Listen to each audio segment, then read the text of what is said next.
안녕하세요. 김하영 변호사입니다. 저희가 이혼에 관해서 많은 얘기를 지금 나누고 있는데요. 이혼 변호사로서 이제 부부들을 상담도 하고 질문에 대답도 많이 드리는데, 상담을 하실 때 적지 않은 분들이 질문을 하시는 내용입니다. 이혼 소송은 생각보다 시간이 꽤 걸려요. 그래서 긴 이혼 소송 중에, 혹은 내가 이혼을 겪으면서 이제 다른 인연을 또 만나게 되었을 때 이 사람을 만나도 되는지, 혹은 이렇게 만나는 것이 소송에 영향이 있는지 없는지, 오늘은 이 이혼 소송 중에 별거, 외도, 애인 이런 것에 대해서 말씀을 드리려고 합니다.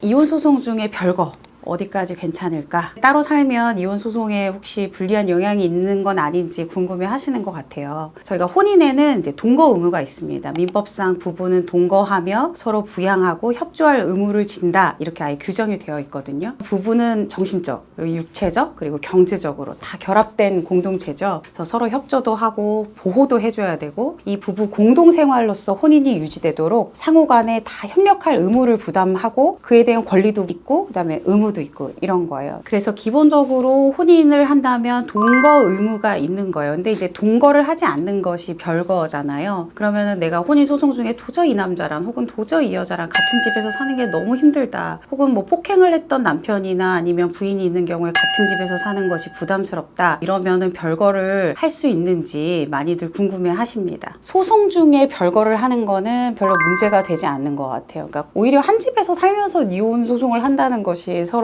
상대방이 쓴 우편물을 받고 이렇게 하는데 같이 살면서 한다는 것이 더 어색하잖아요. 그러니까 보통은 이제 이혼 소송을 제기하시는 분이 먼저 집에서 나와서 별거를 시작을 하시거든요. 그래서 소송 중에 별거는 문제되는 경우가 아닙니다. 여기서 특히 이제 원고는 이혼을 원하는데 피고는 이혼을 원하지 않는 경우에 그래도 따로 나가서 살 수 있느냐, 이게 좀 궁금하신 것 같아요. 물론 이제 원고와 피고가 둘 다 이혼에 동의하면 전혀 문제될 게 없겠죠. 다만 원고는 이혼을 원하는데 피고는 이혼을 원하지 않아도 이혼 소송 중에는 별거를 하는 것이 문제되는 경우가 없습니다. 다만 이제 이 경우에 마지막에 원고가 승소를 하면 상관이 없는데요. 원고가 패소를 하게 된다면 이후에도 계속 별거를 유지하면 오히려 피고 쪽에서 동거 의무 위반으로 해서 문제를 삼을 수도 있겠습니다. 이혼 소송 중에 외도인지 애인인지 구별하는 방법을 물어보셨어요. 저희 PD님이 이 질문을 저한테 주셨는데, 제가 질문을 받았을 때 무슨 말인지 이해를 잘 못했어요. 아니 외도하고 애인이 이게 용어가 전혀 다르잖아요. 애인이어도 외도가 될 수 있고, 외도하면 당연히 애인인 건데 두 개를 어떻게 구별하자는 건지 제가 잘 이해를 못했거든요. 근데 이제 PD님과 대화를 해보니까, 이게 이혼 소송 중에, 그러니까 이혼 소송을 시작했으면 이게 내가 다른 사람을 만나도 이제 더 이상 외도가 아닌 것이 아니냐. 외도가 아니면 애인이라고 부르나요? 네, 그거는 제가 잘 모르겠어요. 법률상으로는 그런 정확한 개념은 아니어서. 그래서 이혼 소송 중에 그러면 내가 다른 사람을 만난다고 해서 그게 외도냐 외도가 아니냐라고 물어보시면, 이혼 소송 중에 다른 사람을 만나시면 외도죠. 우리가 외도를 구별하는 거는 딱 하나예요. 그러니까 혼인이 종료가 되었느냐 안 되었느냐. 그래서 혼인이 종료가 되면 더 이상 다른 사람을 만나도 외도가 아니지만, 혼인이 종료가 되지 않았으면 또 외도인 거죠. 다만 한쪽에서 이혼 소송을 제기했다고 해서 그거는 이혼 소송만 제기한 것이지 아직 결과가 나온 게 아니잖아요. 이혼이 됐다 안 됐다가 아직 안 나왔잖아요. 이혼이 될 수도 있고 안 될 수도 있잖아요. 그러니까 그러면 당연히 외도가 되는 거죠. 그러니까 기준은 혼인이 종결되었느냐, 이걸 기준으로 보셔야 됩니다. 혼인이 종결이 안 됐지만 내가 이혼 소송을 제기했으니 나는 바람을 피우는 것이 아니라 그냥 멋있는 애인을 만나는 거다, 이렇게 생각하시면 안 되는 거죠.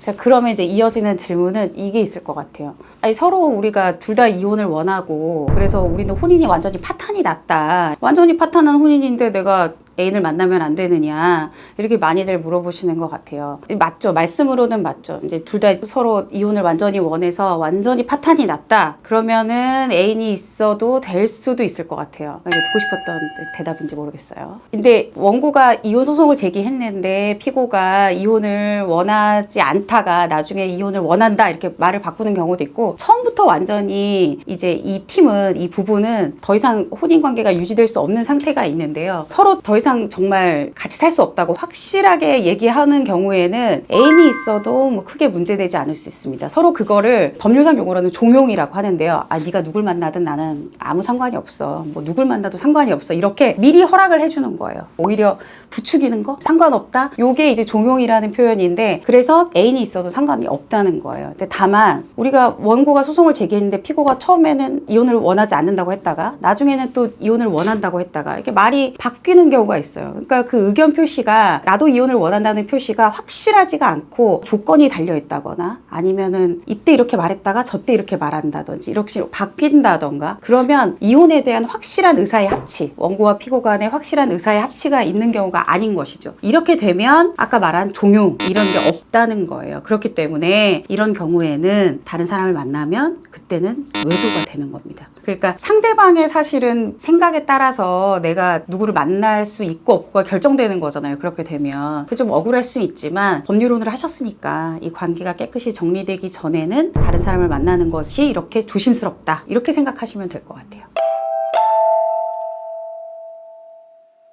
자, 그러면 이제 이혼 소송 중에 별거를 하고, 물론 이제 별거 하지 않으면은 이성을 교제하는 게 힘드시잖아요. 그러니까 당연히 별거를 하고 이제 이성 교제를 할 수도 있고, 이혼을 마음먹게 된 계기가 이성 교제일 수도 있고. 그런데 이제 이렇게 되면 이혼 소송에서 나중에 불리한가요? 이런 걸 많이 물어보세요. 처음에 이혼 소송 저한테 상담하러 오셔서 이제 이혼 소송을 시작하고 했을 때는 별 말이 없다가 갑자기 이렇게 전화가 와요. 혹시 변호사님 시간이 되시나요? 그래서 뭐 소송 중이니까 사실 특별히 만날 일은 별로 없고, 저희가 이제 다른 뭐 문자나 이렇게 카톡으로 대화를 하는데 굳이 사무실로 찾아오시겠다고 하시거든요. 그러면 오시라고 해서 들어보면 거의 한 7, 80% 이상이 제가 요즘에 그룹을 만나는데 괜찮을까요? 이런 질문을 하시는 분들이 있으세요. 그런 질문을 하면 제가 이제 심각하게 이렇게 듣고 있다가 꼭 그렇게 만나셔야 되나요? 이렇게 여쭤보거든요. 이혼 소송 중에 그게 불리할 게 하나도 없으면 제가 그렇게 물어보지 않겠죠. 누구를 만나도 뭐 아무 상관없죠. 그렇지만 이혼 소송 중에 그렇게 이성을 교제하는 거를 상대방이 알아서 사실 좋을 게 없어요. 아이가 있으면 양육권에 있어서도 좋을 것이 없고, 그리고 어쨌든 비난받을 거리 하나를 얻게 되는 거잖아요. 그러니까 유리할 거는 하나도 없습니다. 물론 법률상으로도 만약에 피고라고 하면 피고가 원고가 다른 사람을 만난다는 걸 알면 그 내용을 가지고 상간자 소송을 하는 경우도 있어요. 그렇기 때문에 그게 물론 이 상간자 소송에서 위자료가 인정되는지 안 되는지는 또 변론으로 하더라도 기본적으로 유리한 내용만 있을 수는 없는 건 아니니까 저는 항상 말합니다. 만나시지 않는 게 어려우시면은 들키지 말아라. 안 들키시면 다 됩니다. 소송 중이라고 해서 마음에 드는 이성이 나타나지 말라는 법이 없어요. 그래서 만나고 싶고, 그때는 내가 또 마음이 안 좋고 외롭잖아요. 그러니까 그런 분들을 더 만나고 싶을 수 있습니다. 그래서 이런 질문을 대해서 많이 하시고, 오늘은 그래서 제가 이혼 소송 중 이게 그런 외도가 되는지에 관해서 말씀을 드렸는데요. 뭐 이것보다 이제 본인의 얘기가 되면 훨씬 더 자세하거나 혹은 뭐 또 특이한 상황이 있거나 이런 경우가 많으실 것 같아요. 그러면 이제 밑에 댓글로 달아주시면 저희가 또 답변을 드리도록 하겠습니다.